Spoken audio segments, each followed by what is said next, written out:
LRS దరఖాస్తులు పెండింగ్లో లేకుండా చర్యలు చేపట్టాలి. ఎల్ఆర్ఎస్ కోసం వచ్చిన దరఖాస్తులలో వాటికి పేమెంట్ జరిగి ప్రక్రియ పూర్తయ్యే విధంగా సంబంధిత శాఖల అధికారులు చర్యలు చేపట్టాలని హనుమకొండ జిల్లా కలెక్టర్ పి. ప్రావీణ్య అన్నారు. ఈ సందర్భంగా జిల్లా కలెక్టర్ ప్రావీణ్య మాట్లాడుతూ గ్రేటర్ వరంగల్ పరకాల మున్సిపల్తో పాటు గ్రామాలు, ఆవాసాల్లో తాగునీరు సమస్యలు తలెత్తకుండా అధికారులు ఎప్పటికప్పుడు చర్యలు చేపట్టాలన్నారు. తాగునీటి సరఫరాకు సంబంధించి సమస్యలను గుర్తించి వాటిని పరిష్కరించాలన్నారు.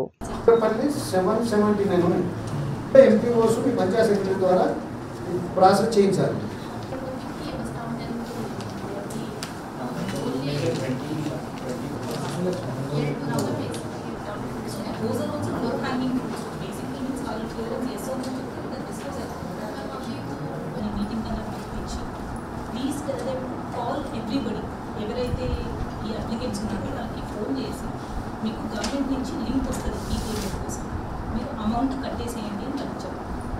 లేదు మాకు కట్టాలి ఎట్లా తెలియదు అనేది ఏమైనా జీపీ ఆఫీస్కి వెళ్ళి పంచాయత్ సెక్రటరీ అసిస్ట్ చేస్తారు, ఆన్లైన్ పేమెంట్ చేయమని చెప్పారు. పేమెంట్ చేస్తే వితిన్ 48 అవర్స్లో పంచాయత్ సెక్రటరీ L1 లాగిన్ నుంచి పుష్ చేయాలి.